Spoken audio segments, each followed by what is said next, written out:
or education jobs. So, but I'm not going to be picky. And it looks like we already have attendees. So it looks like the event started. So they might have actually been already a part of this. That's great. Welcome. You got to see a little bit behind the curtain, which is great. So my name is Logan Reed. I am an assistant dean of admission at William and Mary. And when I'm not helping coordinate these wonderful events for Monroe Scholars, admitted students, all these different various events, I'm reading applications, traveling to different high schools and college fairs virtually recently. And yeah, so I'm here to help with the questions and moderating this panel. And then if panelists, if y'all want to each introduce yourself, that'd be great. Sure, I can start. My name is Gustavo. I'm a senior. Um, I'm studying sociology and philosophy. And on campus, I'm involved with outdoor recreation. I lead trips right now because it's COVID. We're only doing trips in the Matoka Woods. And I'm also a peer scholarship advisor in the Charles Center. So I read people's applications for lots of different scholarships, their personal statements, and I really enjoy that kind of work. I've done lots of different research stuff on campus, so I'd be happy to get into that more when we get into the meat of the webinar. I can go next. I'm Nicole. I'm also a senior. I'm majoring in chemistry with a minor in biochemistry. On campus, I'm also a peer scholarship advisor with Gus, and I have spent a lot of time volunteering at the local animal shelter, which has been a fantastic experience. I've also been really involved in research. I just published my first paper last week, so that was really exciting. And it's a really big perk of being a Monroe Scholar as well. So I'd love to talk about that if you guys have any questions.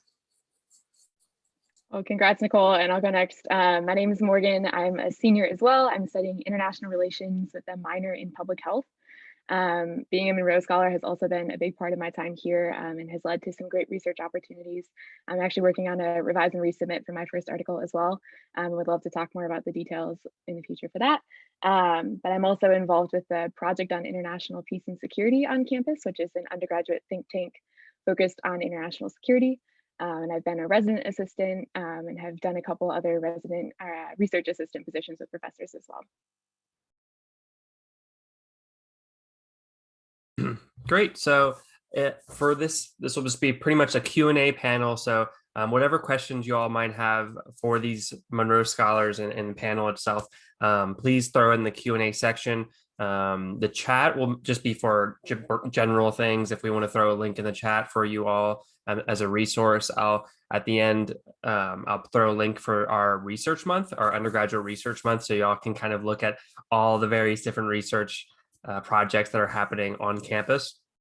So if you have any questions, though, put it on the Q&A so we can be able to moderate that. To get us started, as you all might have already seen before the session, well, each of you all, if you want to kind of talk about your why William & Mary, why did you choose William & Mary?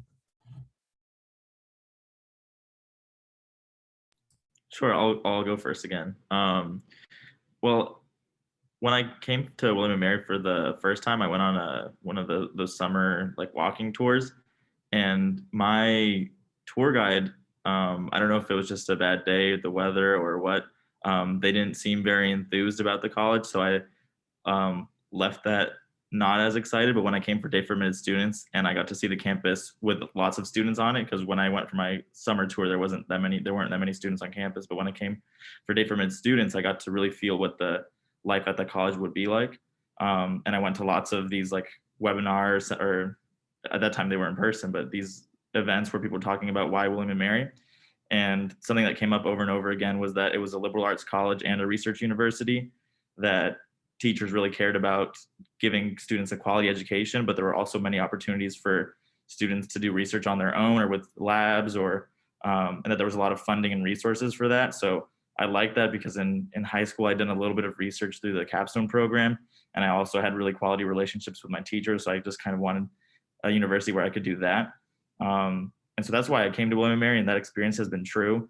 That all of my professors, they're very available during office hours. And I also have forged a lot of close relationships with professors by trying to do research with them. So I would say that the slogan of liberal arts college and research university is an appropriate one. And I'll piggyback off of that because mine is very similar. I came to William & Mary for a day for admitted students, and that is really what sold the deal. I think speaking with people who were at William & Mary, it was evident that there is a really strong tribe spirit on campus, that a lot of people love the university and are pumped to be a part of the student body and get involved in many different ways. I also think being a part of a liberal arts institution allows you a lot of opportunities to try out classes in other departments outside of your major, and to have a variety of experiences academically. But as Gustavo said, getting to know professors and having close relationships with them not only leads to great research opportunities, but now, like, as I'm looking for jobs and postgraduate opportunities, professors are truly in your corner. So it's great to get to know professors and what they're working on here on campus, to get involved then. But those are relationships that also span after college, and that's really unique about William & Mary. Seems like we all really had similar experiences.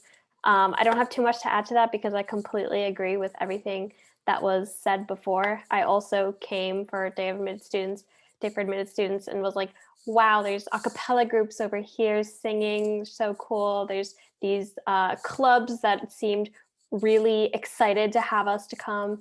And it just made me feel like it was a community where I would be welcomed in. And I also felt that it was important to me to be able to have more of a relationship with my professors as well.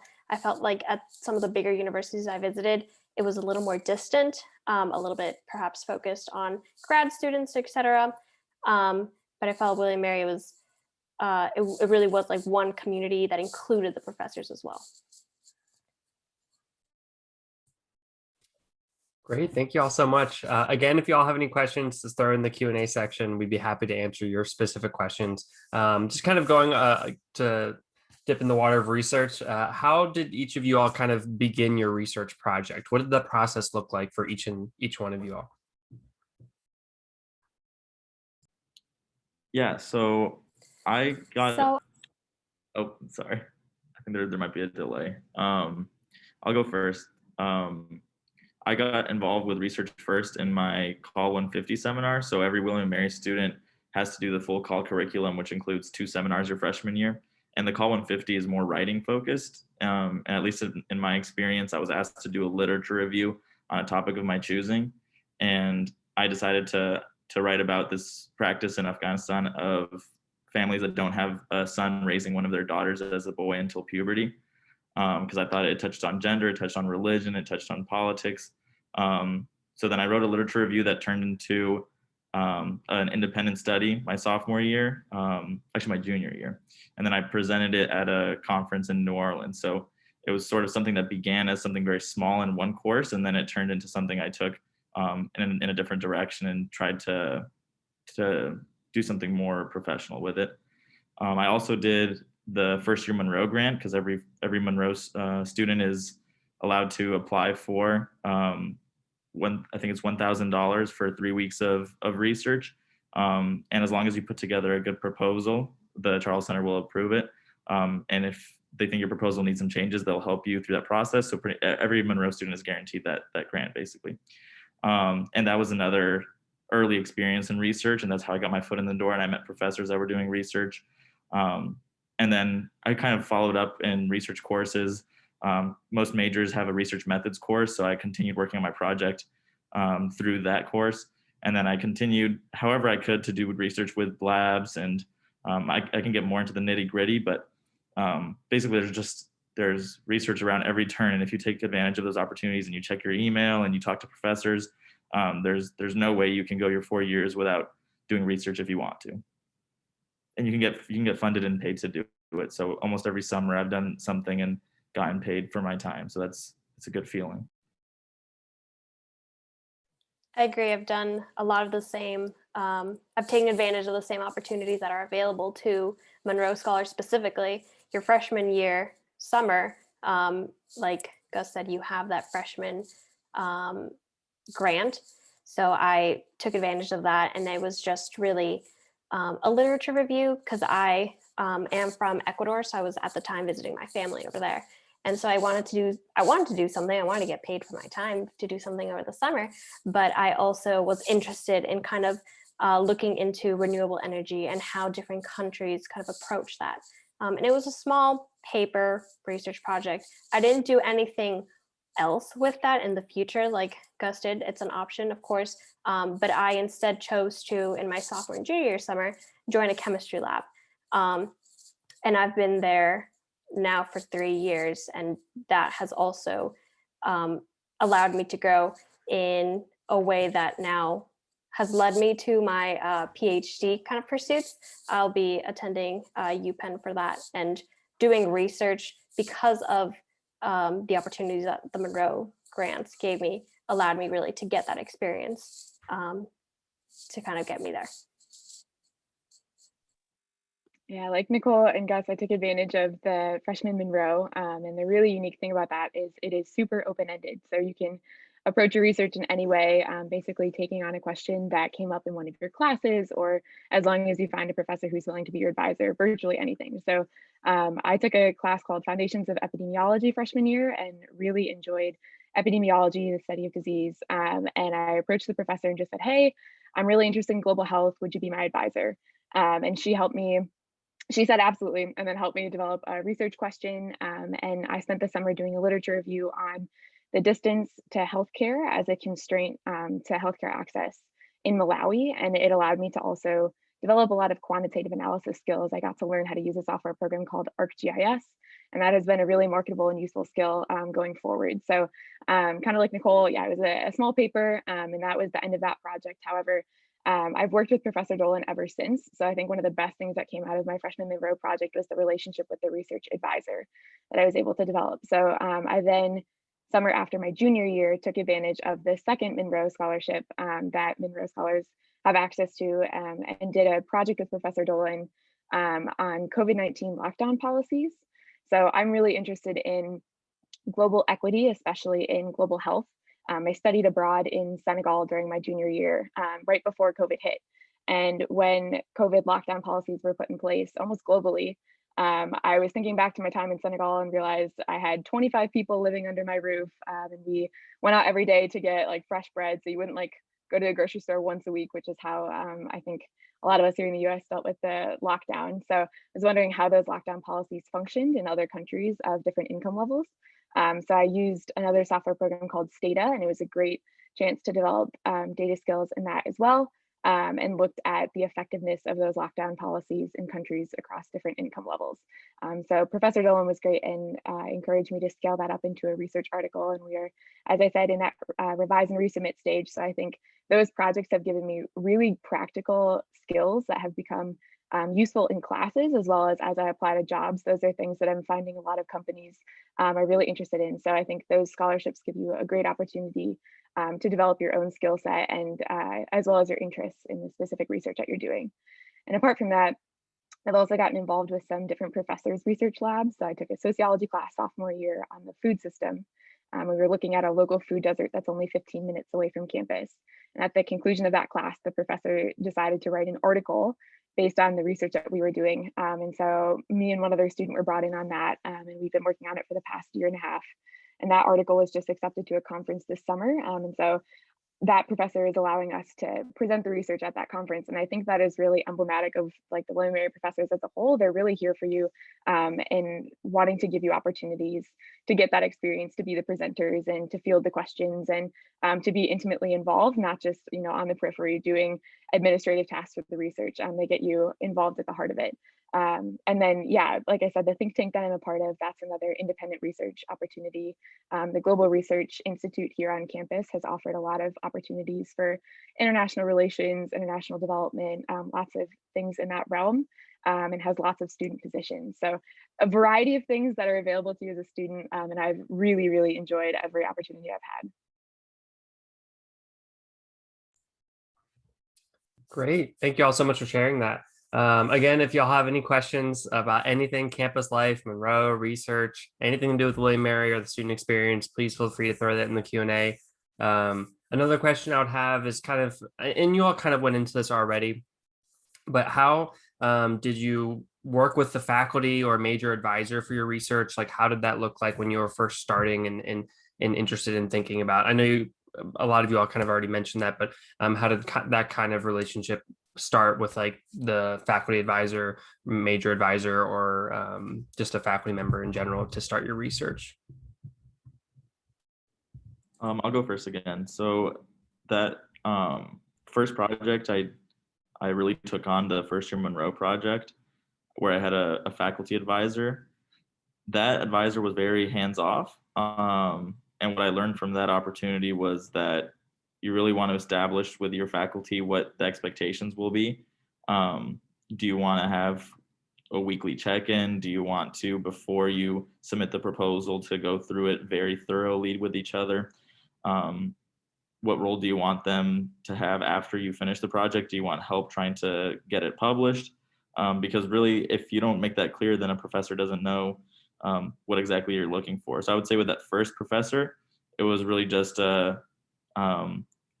you know a little bit about my project. You're going to help me get it proposed. You're going to check in with me to see how it's going. And then when I submit the final product, you let me know how you think I did.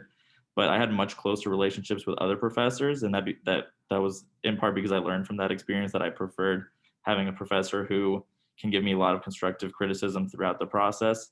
And I wanted to get to know professors too. So the next time that I worked on a project with a professor, it was the Afghanistan project that I mentioned. And there, the professor really was really hands-on. I asked if she could look over early drafts, if she could watch some of the content that I was analyzing and let me know what she thought. So really there, it's a matter of taking the initiative of asking your professor how much time they have, because you want to make sure that you're being respectful of their time too, and what role they want to play in the research. And then other things that the research will be like more independent. So I'm working on my thesis, and that's really like a project that I've taken on over including last summer and then this year. And there, at least until recently, it was sort of like I'm working at it alone, and I'm checking in with my advisor every month to let her know how it's going. And that's sort of like, that was purposeful on my end of, I didn't want to rely on my advisor for this. I wanted to have her be like a helpful advisor, but not necessarily be super involved in the analysis of the data or anything like that. So really, I've had lots of different kinds of relationships. Like the professor I worked closely with on the Afghanistan project, she invited me to dinner when we finished the project. And she even went to the conference that I presented at in New Orleans and watched my presentation. So I would say that there's a lot of variety there. And it depends on, like, you can find the faculty that you think will match kind of what you're interested in, but you also have to communicate what you're looking for. But it can be really rewarding, because if you find a professor that you work closely with and you get to know and they get to understand how you think and how you write, then they can write like a really good quality letter of recommendation when you start applying for grad school or jobs or anything. So my advisor is not supposed to show me the letters of recommendation that she wrote, but she was so like proud of how like nice she was. So she showed it to me, and I feel like if any employer saw that letter, they would think really highly of me. So I think she was like very generous with her praise. But definitely build those close relationships, because it can go a long way, just like personally and professionally as well.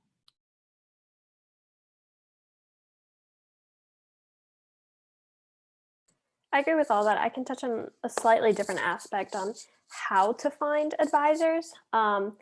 Something that I think is really fantastic about William & Mary, like I kind of touched on before, is that the professors are so willing to help the students, because it is primarily undergraduate. So they are intimately involved with a lot of the aspects of our life, both in classes and in research.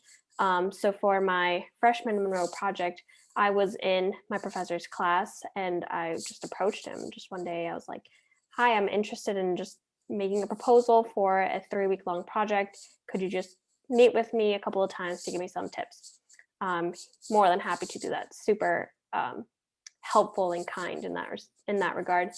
And when I finished with that, and I knew I wanted to do some more chemistry lab research, I just went to the William & Mary chemistry faculty page and looked through the bios of the professors there until I found 2 or 3 labs that did research that I was interested in. And I just shot those 3 professors an email, just being like, hi, I'm a chemistry major. I'm really interested in doing research and find your particular projects to be interesting. Could we just meet to talk about them? And they were all willing to meet, to talk to me about what they were doing in their lab. And then based on those interactions, I picked a lab that I thought would fit me best. And it has been a fantastic experience. But I can't emphasize enough how different that is here than at some bigger universities where you might be the only undergraduate in a lab with like 15 people who are graduate students. And so I think I've really enjoyed being in a community that does such excellent research, but still my peers are my own age, basically. Yeah, I think like Nicole touched on, emails are so valuable. I would also say when you're in a class where you really enjoy the professor or really enjoy the topic, office hours are to your advantage. I think freshman year when I was looking at doing a freshman Monroe project, I signed up to go to one of my professor's office hours, and that's where we started talking about the project proposal, and that's who I've been working with over the past few years. So I try to make an effort every semester to go to office hours for professors. Not only is it helpful for class, but when you just get to talking about their research interests and your research interests and experiences on campus, there's a surprising amount of crossover. And that is definitely how some of my research experiences with professors have come about as well. Yeah, so we got a question. Does being a Monroe Scholar give you an advantage for opportunities beyond research, like any selective programs? For example, are you more likely to be accepted for competitive study abroad opportunities? I'm thinking I don't basically I think that using it to like promote yourself as a scholar, like sort of as a branding thing, can give you an advantage. But that really depends on how much the person you're talking to, whether it's like inside William and Mary or outside William and Mary, knows about the William and Mary Monroe Scholars Program. But I also think that you can just, if you did a first year Monroe project, that in itself is something that you can market and try to leverage to get another opportunity. And then especially that, like you can just talk about the skills you gained, or you can just express your interest in that research topic, and that'll show a lot of just like initiative on your part. It'll make you seem like an interesting person. But also if you are a sophomore or junior doing one of those sophomore, junior Monroe grants, you can use that $3,000 that you're promised to get your foot in the door with a professor who's doing a project. You can say, hey, I can fund myself to do this research. I'd be happy to help you with your project, but I also want to take the data that you're collecting and do a different kind of analysis on it. And that'll definitely be an advantage. So I don't know if there are any other formal advantages, and Nicole and Morgan can fill in the gaps. But I know that you can use it to your advantage by basically marketing yourself and by using it strategically to try to get those other opportunities. And then once you have all those things under your belt, basically it's a snowball effect of the more research you do, the easier it is to do other research because you'll have stuff to show for it.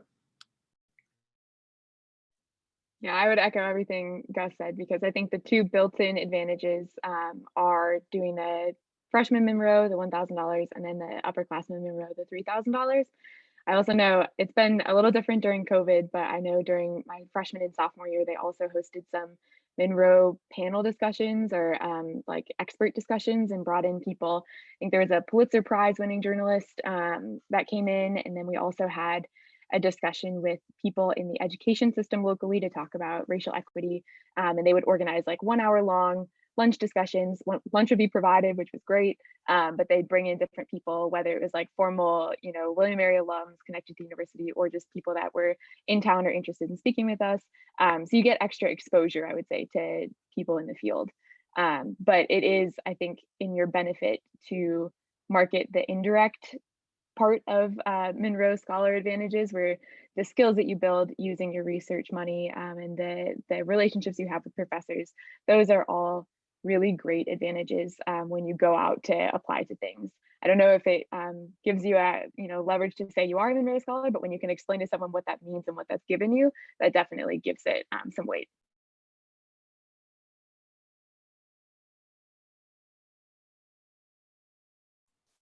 All right. So, Sorry, oh, I think I just just something else to add? something Morgan said reminded me that another advantage that the Monroe Scholars have is the relationship you have with the Charles Center.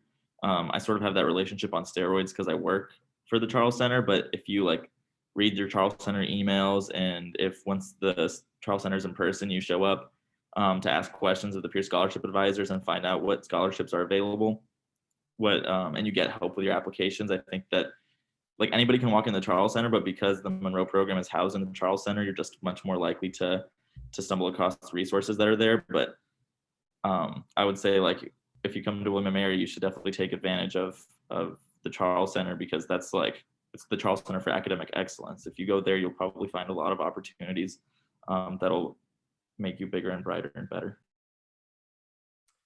Yeah, and speaking of the Charles Center, I'm going to put the link in the chat now. Comes from the Charles Center that kind of exemplifies our research month and all the different various research projects happening across campus. So someone asked in the chat, when you put your deposit down for William & Mary, do you have to accept being in the Scholars Program, or is it automatic? I believe it's automatic. I don't remember doing anything special. I was going to say I could probably answer that, but yeah, it's automatic. Yeah. So good question though. And we've got another question. How different is the William & Mary experience for a Monroe Scholar?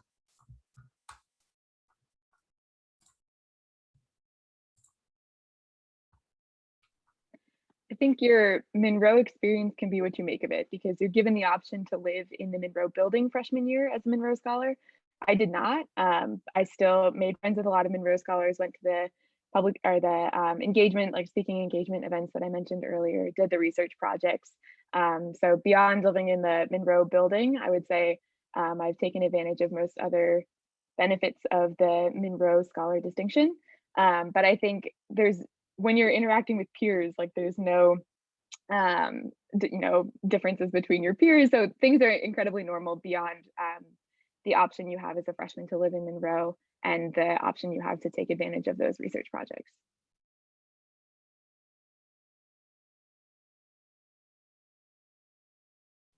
Yeah, I would agree. You can't really tell, just by walking down Sunken Gardens who's a Monroe Scholar versus who isn't.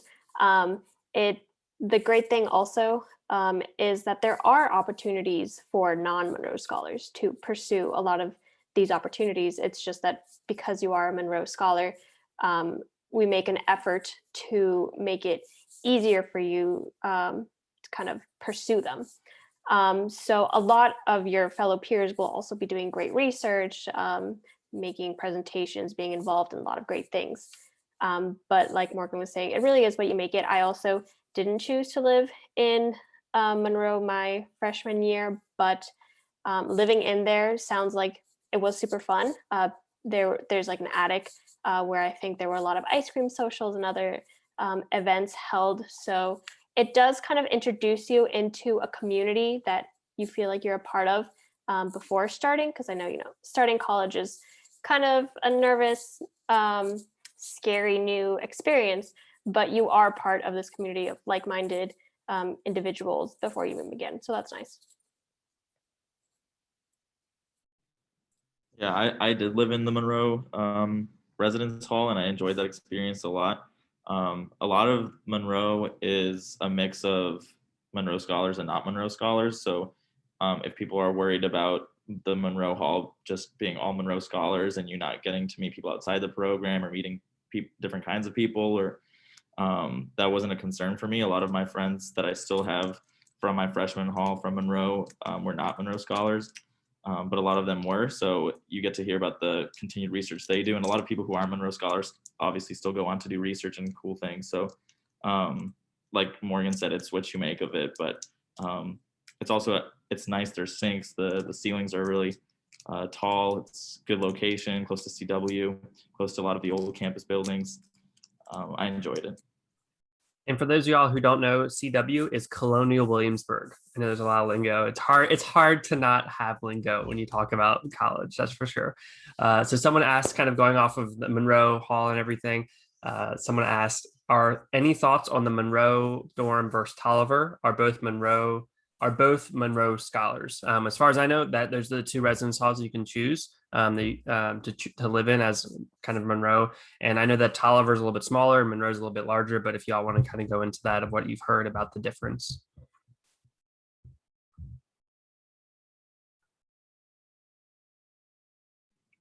I can't say I've spent a lot of time in Tolliver. I do know it's smaller. So what I have heard from people who live there is that it's a tighter knit community. Everyone kind of knows everyone. So take it or leave it. That could be a good or bad thing. Monroe Hall is like 30 people on each floor.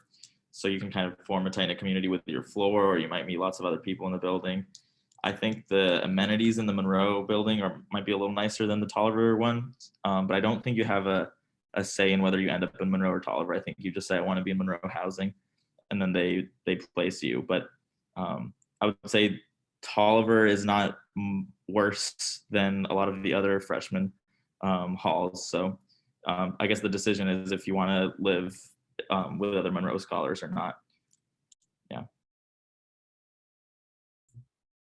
Yeah. And then next question, if you are a Monroe scholar and you decide to room with someone who is not a Monroe scholar, can they still live with you in Monroe?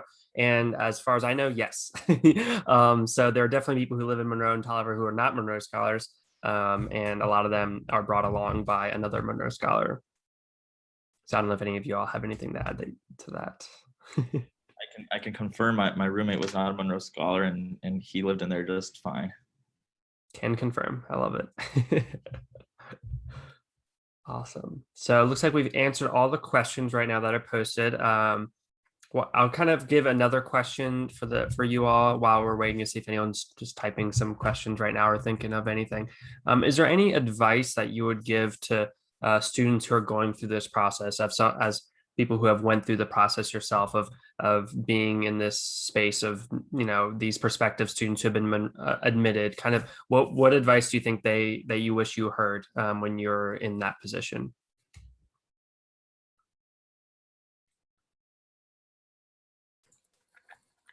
I know it's really hard because it's COVID and there's not a lot of these events in person, but if possible, try to visit the schools that you're thinking about and the campuses. I really think that had I not visited William Mary, I probably wouldn't have ended up here. So even if you're just visiting Colonial Williamsburg, which is a touristic attraction place, William Mary's campus is right next to it. So you can enjoy a really nice evening, afternoon out. And then also walk through campus. You know, we're all wear masks, so it's really nice. The weather is starting to get beautiful, so it's also a good time.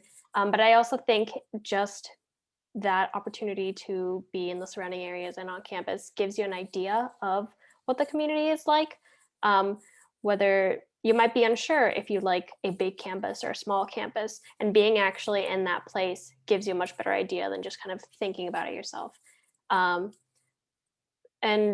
I had just been applying to PhD programs, so I was kind of in the same position where I applied to several schools, and then I was like, well, I don't know because I can't visit any of them. But I also found that trying to talk to people who are currently there helped a lot. Even if you don't know yourself someone who is on campus, going to these types of events or reaching out to a friend of a friend who goes there, they can also give you a snapshot of what being a student there is like, and that's helpful. I think the 2 biggest pieces of advice, one is exactly what Nicole said. Try and talk to people who can give a face to the university. So whether that's someone you know, or a contact that you can track down, or, you know, one of us. I think hearing about individual students' experience helps you picture yourself there and helps see what life as a student at that university would actually be like. I also think the second piece would be to research things that your school would have, or the prospective school would have, beyond just the majors, things that you'd be interested in doing club wise, or for me, like the international think tank that I'm a part of, that was a major draw. If there's research opportunities like William & Mary, what those experiences look like, the things that you can take advantage of during summers. I think it's great to know what your broader experience would be like beyond just you know, your major and your minor.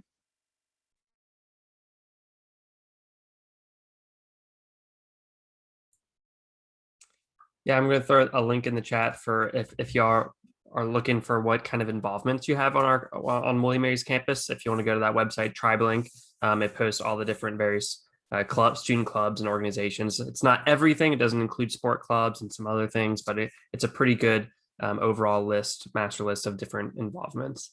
But yeah, I don't know if Gustav, if you have any advice or anything like that. Yeah. I think like AMP, there's a lot. I think like for me, what's helped me like stay involved is I like religiously read my email and I try to keep it empty, which means like something gets into my inbox and then I read it and I see if there's something of interest. But there's like events on the Sunken Gardens and they screen movies at the amphitheater. There's like always something going on. You'll just like come across stuff as you're walking around campus. Even over like the COVID pandemic, I've found that like that here now especially I'm fiending for events. So anything that shows up in my inbox, like there was a radio festival that happened with social distancing and masking, and it was outside, and they screened a movie at the Matoka Amphitheater, and there's always stuff going on. There's like a senior spring break day that's coming up soon. And then obviously there's all the extracurriculars. Like definitely check out TribeLink and see what organizations there are. But that's one way that I've made a lot of friends is like the Latin American Student Union. My job I treat as an extracurricular in the rec centers. That's where I've met my friends that I live with.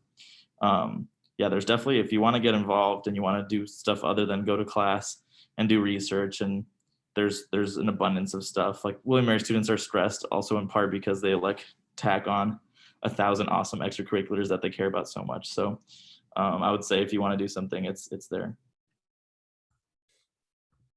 Yeah, definitely. There's always various things. As the former graduate advisor for Alma Mater Productions, AMP, the Student Programming Board, I know there's always a ton of things going on campus. Even in a pandemic, there's a lot of they're still trying to convene and have limited events, but some sort of sense of community and various different types of events. And hopefully that only gets better with the vaccines and everything. But yeah, so it looks like we don't have any more questions right now. Do you all have anything as panelists that you would like to just add that you feel like would be a good thing to add about your student experience as a Monroe Scholar or as a William Mary student in general, whether it be with study abroad or research or any of your involvements that you feel like would add value to this that you think a prospective student would want to know? I know I kind of already asked that question, but I figured we might as well just see if you all have anything that you would want to add to this.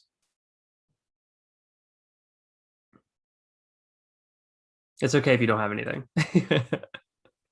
Yeah, something that I didn't know coming in to college is how flexible and how much kind of like leadership I would be able to take in finding my own path. So you're probably not even hearing about like a fifth of all the possible things to do at William and Mary. So I do encourage you guys to kind of browse through the websites through William and Mary webpage, because you'll find some really awesome things that you can pursue here. And it's completely up to you. There's no more like set class schedules, set club meetings, et cetera, et cetera. It's really your experience in college will be exactly what you want it to be. Another thing I would just note is I think another unique aspect of William Mary is how high the rates of study abroad are. I have some friends at other universities, and it is not the norm to study abroad, but I would say the majority of the people I know here do. And so William Mary has a great study abroad office, and they help you find programs that are in line with your academic interests, or if there's a specific region of the world that you want to travel to. I remember sophomore year when I started looking into it, I went into the study abroad office and they just had like a wall of brochures and pamphlets for all of the places that they partner with. And William Mary has a lot of partnerships to help your credits transfer back. So if study abroad is something you're interested in, William Mary is very, very well positioned to help you do that.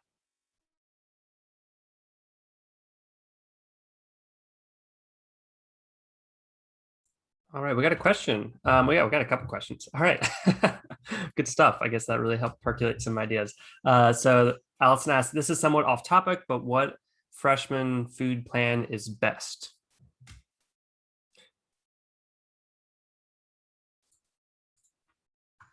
That definitely depends on your appetite and metabolism and such. But my freshman year, I was eating a lot. I had the unlimited plan, and I like that. And I think for freshman year, it was nice to have that flexibility. And you can, with the unlimited plan, I could go in and get like a cup of tea or coffee or just grab a banana and leave. And that would be my swipe, but I had unlimited of them. But then sophomore year, I definitely weaned off of that because I didn't need to go to the dining hall as much. And then I ended up with one of the plans that gives you, I don't know what the plans are like right now because I haven't had one in a while, but I had one that was a lot more flex, a lot more of the dining dollars that we use that you can use at like Qdoba or the Starbucks in the science building. So I ended up doing that. And then junior and senior year, I was living off campus. So I didn't have a meal plan at all. But again, it definitely just depends on how much you want to eat. And there's that flexible period, the ad drop period, where you can go on the unlimited plan and see and count how many times you're going to the dining hall, and then you can opt out of that, go into a smaller dining plan. Yeah, I lived on campus freshman and sophomore year. Freshman year, I did, I think either 17 or 19 meals a week, and it reset every week. And I found that because there are a lot of opportunities on campus to get free food or other opportunities to, eat off campus came about. I wasn't using it as often. So sophomore year, I was an RA and had a meal plan through that. And I think I did the like 175 block. I'm not sure if these are still ones offered. Yeah, but with the block meal plan, give you a certain number of swipes per semester. So you didn't have to reset it every week. And there were, I think, a lot less overall. And I found that I still had some left over at the end of the semester. My freshman year, I had the gold 19, so that was 19 meals per week. And I found that I wasn't hitting 19 a week, no matter how hard I tried. So I am biased towards the block 175 because it does give you more dining dollars. So it's, if you like to have some coffee while you study, well, you can go into the little like coffee shop within our library and, snack there and have coffee there. And that is within dining dollars. And then it gives you can use it at Chick-fil-A, you can use it at Qdoba, you can use it at Cozy's. So I like that one better because I wasn't hitting my 19 meals a week and I felt like I was wasting that. But of course, it does depend on your eating schedule. I know a lot of athletes would go in several times a day, so they would hit their like 19 meals, or they would actually even need like a Freedom Unlimited plan. But I have found, and I think most of my friends are also on the block 175, has been a good balance between not wasting your like weekly meals, but then also having a lot more dining dollars to spend flexibly. Yeah, and I threw a link in the chat for kind of the 3 different freshman meal plans that are available. So there's you get more different types of meal plans after freshman year that's available.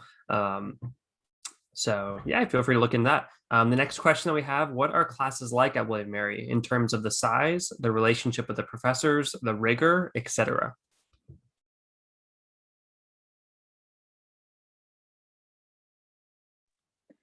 I would say it really varies. Freshman year, I took a lot of introductory classes, and those, for my international relations classes, I think were more like 30 to 35 students. And for my like intro level economics class, I think it was more of 120. But most of the classes that I've had since freshman year have been at most 30 to 35, but most of them are around like 15. So I think the smaller 15-person seminars, they definitely get more common the older you get in William & Mary, but those allow for a lot closer relationships between students and also professors. But I think, again, it is what you make of it. So even with my 120-person lectures, going in and talking to professors during their office hours, you can still develop really great relationships even when you are in a really large group. I would say it's really surprised me just knowing, again, like other universities having the 120-person classes as the norm. I was kind of expecting to get lost in the crowd. At William & Mary, I would have professors where I would come into this 120-person economics class and the professor would say my name and greet me as I walked in. So they make every effort, even in those larger settings, to still get to know you.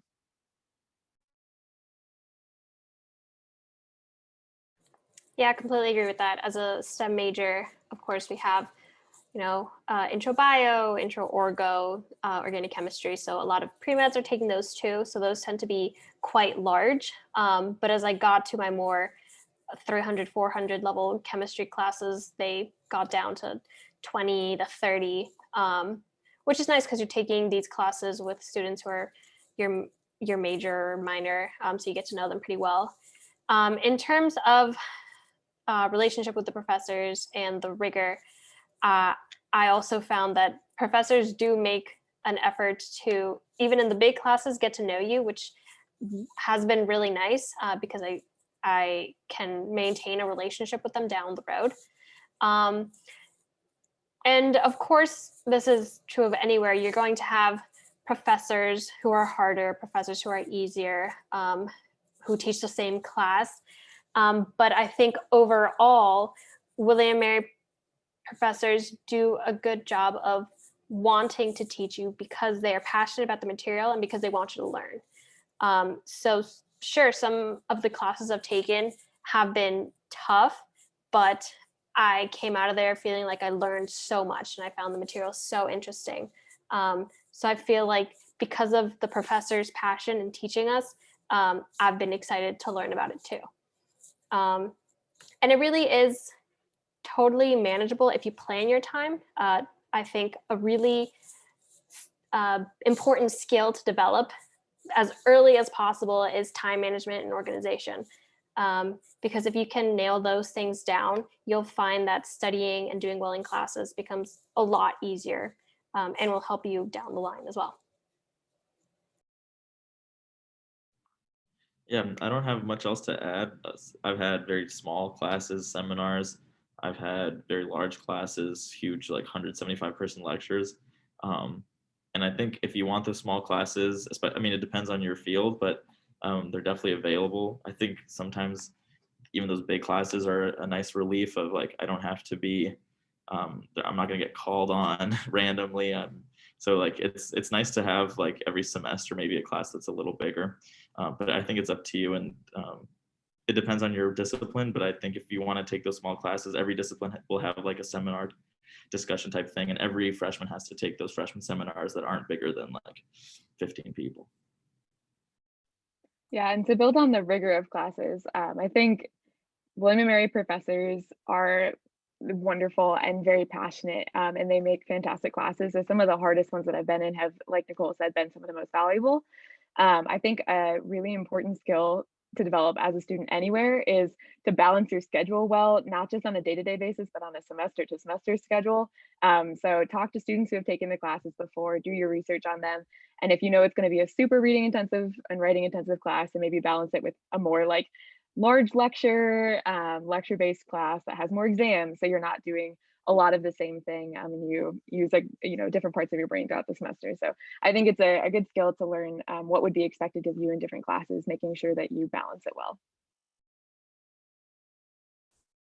Yeah, and so last question we have listed right now. Did you know starting at William & Mary what you wanted to major/minor or study? And if not, how did your William & Mary experience help you figure this out?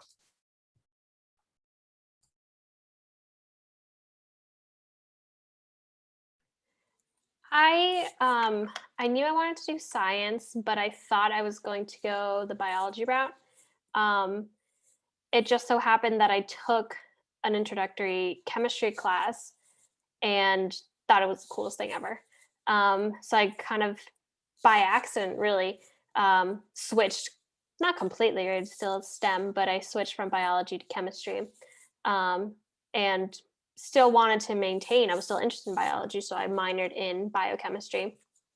But I think because William & Mary is, requires you to take a full spectrum of classes, the liberal arts education, it does allow you to get exposure and experience in topics that you may not even know that you're interested in until you take the class, which I think is pretty cool. I definitely did not know what I wanted to do when I came to William & Mary. I was thinking either international relations or biology, which are two incredibly different fields. I started off taking classes in international relations, and the first class I took was very theory focused. And it took me a year after that to convince myself I actually did want to go into that field, because I walked out of that class and I was like, I will not do that. But it was meeting with the professor sophomore year and I was talking to her about what my interests are, and why that class I took had really like turned me away from it. She was like, "Have you tried sociology? One of the disciplines that makes up international relations is sociology, and I feel like that might be more your thing." And I took a sociology class spring of sophomore year, and I've made sure to take one every semester since. I think a major like international relations, which is interdisciplinary, allows you to emphasize different disciplines to your own liking. And so I found that I had taken classes very focused on like the government side at the beginning, which is what I was not super focused on or not super interested in. And by shifting the focus towards sociology, that was definitely more at my alley. So before I decided to do that, I had tried out some kinesiology classes, thinking maybe public health was my thing. I tried out some French classes, thinking maybe I'd double major in French. So I definitely freshman year experimented around a lot. And I think the great thing about William & Mary and the way that our majors are constructed is like I'm still going to graduate in 4 years. A lot of the classes I took freshman year did not end up counting towards my major or my minor, but I was still able to finish those in 4 years. So you have the flexibility to try, and coming in without knowing what you want to do is definitely not abnormal. But I think talk with professors. If you're unsure, just get involved in several things like classes, departments, research that you think you might be interested in to help you try and discover what you might want to do. Yeah, I also came in undecided, and I took a lot of film classes, took a lot of philosophy classes. But what sold me on what I wanted to do was I took the 175 person sociology lecture because I needed another class and there were lots of spots. And I think those like introductory classes that you kind of get a survey of the whole discipline. Like we spent like a week on race, a week on sex, a week on gender, a week on sexuality, a week on age, a week on religion. Um, I like got like kind of a full taste of what sociology has to offer, and I was definitely sold. And then I took my philosophy freshman seminar. It was called Freedom, and it was about free will. That sold me on like that whole approach of acquiring knowledge or whatever. But yeah, basically, I think that if you have a couple things that you're interested in doing, some classes that'll really help cement whether that is or is not for you, or those bigger classes where it's a survey of the discipline or it's an intro to it, or one of those seminars where you kind of dive right into a specific topic and you like really practice that discipline's methods. So I think that William & Mary is it has a system for helping undecided people decide what they want to do. And then, yeah, that's basically it.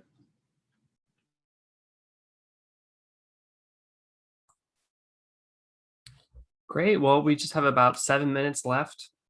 We'll give it maybe another 30 seconds or so, or maybe another minute just to see if any of the participants are typing in any questions.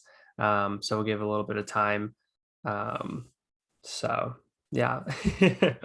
And I just wanted to take this time to thank everyone for joining us. For the panelists, thank you all so much for taking time out of your day to give your insight and kind of perspective as students at William & Mary, because I think you're absolutely right. Kind of getting that perspective from current students that are experiencing kind of what these prospective students would be experiencing, I think is so valuable and useful for students while they're going through this process of figuring out what their next step is and if they want to come to William & Mary. And then attendees, thank you all so much for coming and taking time out of your day as well to learn more about William & Mary and the opportunities as a Monroe Scholar at William & Mary. And congratulations on getting accepted. It's only about 10% of accepted students that are offered the Monroe Scholarship. So we think you all are awesome, and we're so excited about the possibility of you all attending our university. We have another question that popped up, so that's great. They said, Morgan, can you speak to being an RA at William & Mary? Sure, it is one of my favorite things that I've done here. So sophomore year, I was a resident assistant for a freshman hall in Jefferson. I was in Jefferson basement. I had 33 residents. It was about like 13 boys, and I guess I would make it 20 girls. So it was a mixed gender hall. I lived in Jefferson my freshman year, and so I loved the area already, but I was on an all girls hall. So being an RA for a mixed gender hall is really fun, getting to see relationships form across a broader community. I loved the experience. I'm still in contact with a lot of the people that were on my hall. I would say it was a great way for me not only to have a leadership role on campus and get to help welcome freshmen in and shape their freshman year experience, but it was one of the ways that I met some of my best friends. My residence life group, they group different buildings together, and that is your staff. So there were, I think, 5 buildings in my area. And some of the closest friends that I have on campus came from that area. We'd have weekly meetings. I had a great relationship with my supervisor. And then, yeah, the other A's in my building and within my area are still people that I stay in contact with. If there's any other like really specific questions, I'm happy to answer them. But on a week-to-week basis, I would host different community events for my residents to come to. So we do birthday celebrations. Anytime someone had a birthday, they get to choose the birthday treat. And then we'd like sing to them, and just, it was an opportunity to hang out. We did a Super Bowl watch party. We did like winter party. And then we'd also do what's called like passive initiatives. So I would like pass out candy for Valentine's Day or things like that. So it was, I think, about a like 10 to 15 hour commitment on a weekly basis. But again, like super fruitful in the relationships that I got to have with my peers and with my residents.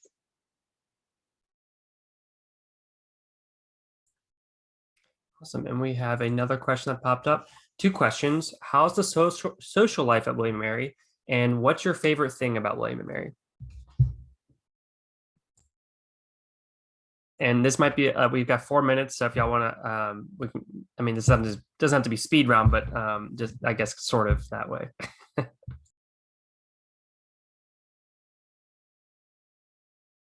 Oh yeah, I can go. Oh, awkward. Yeah, I'll go really quick. So let's see. Social life is good. I feel like if you join an extracurricular and if it's one that you're passionate about, then likely in that group you'll find your people, you'll find your tribe within the tribe, so to speak. And then your residents, a lot of people, they become friends with their freshman hall and they stay friends with them.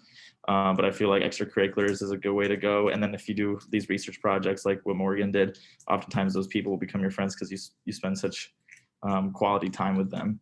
But I would say, yeah, there is a vibrant social life at William & Mary. What's my favorite thing about William & Mary? I like that the people are awesome. Everybody is very passionate about the stuff they do. They're very curious. And I would say another advantage of William & Mary is that most people on our campus are really thoughtful, and justice is one of their priorities, and they're like very passionate about when students or faculty or staff are affected by any policy. So I would say like there's an environment here that is conducive to justice. So I would say that's a good thing. Yeah, I agree with everything Gus said. There's really like a social life for everyone, whether it's in an extracurricular group or a sorority / fraternity, or like your freshman hall friends. So there's really opportunities for everything, which is really fun. To say a different, I feel like I have like a lot of favorite things, but I really enjoy the fun events that are often happening on campus. For example, I think it was just on Tuesday, it was One Tribe, One Day, which is to celebrate, a lot of our donors and opportunities on campus. And William & Mary brought a snow cone truck on campus, and we all got free snow cones with ice cream in them. And it's super fun. Usually it's like a big fair event. There's been like zip lines brought in and like little farms, like petting zoos. But I feel like there's just a lot of fun things on campus going on. So I really like that. I would agree. I think the social life here is great. One unique thing about William & Mary is the orientation week that you have when you first come here helps you introduce yourself and get close to a lot of your freshman hallmates right off the bat. So some of my closest relationships with people here on campus were ones I formed during orientation and within my freshman hall. And then also extracurriculars. I think a lot of people here get involved in the things that they're passionate about, and those groups form and they're really fun to be a part of, both because they're developing your interests and giving you activities, but also they have a lot of social events with those as well. I think one of my favorite things, like Gus said, everyone here is super passionate and also really interested in what makes other people passionate. And so I think some of my closest friends that are in like the STEM fields that I like don't take any classes in, they are, talking about their research and I talk about mine, and there's a lot of sharing across different disciplines. And another thing that I think is really special about William & Mary is the network of people that have gone here before. The alumni network really mobilizes in unique ways. I did a study abroad program freshman year through the Washington Center in DC, and it was all throughout the week, different William & Mary alumni coming in who were excited to talk about their professional experiences and meet other tribe members. Now that I'm applying for jobs, I'll reach out to people who are William & Mary alum, and they are more than happy to talk to me just because of my William & Mary affiliation. So I think joining William & Mary is joining a network that is like backing you and supporting you as you go through your 4 years here and beyond. Great. I think that's a great kind of wrap up. Thank you all so much again for attending and joining. And I really appreciate it. I hope this has been helpful for the prospective Monroe scholars on where they want to end up in the fall, hopefully William & Mary. But I hope everyone has a good rest of their day and a great weekend. And thank you all so much. So have a great rest of your evening. See y'all. Yeah, good tribe. Good tribe. Bye.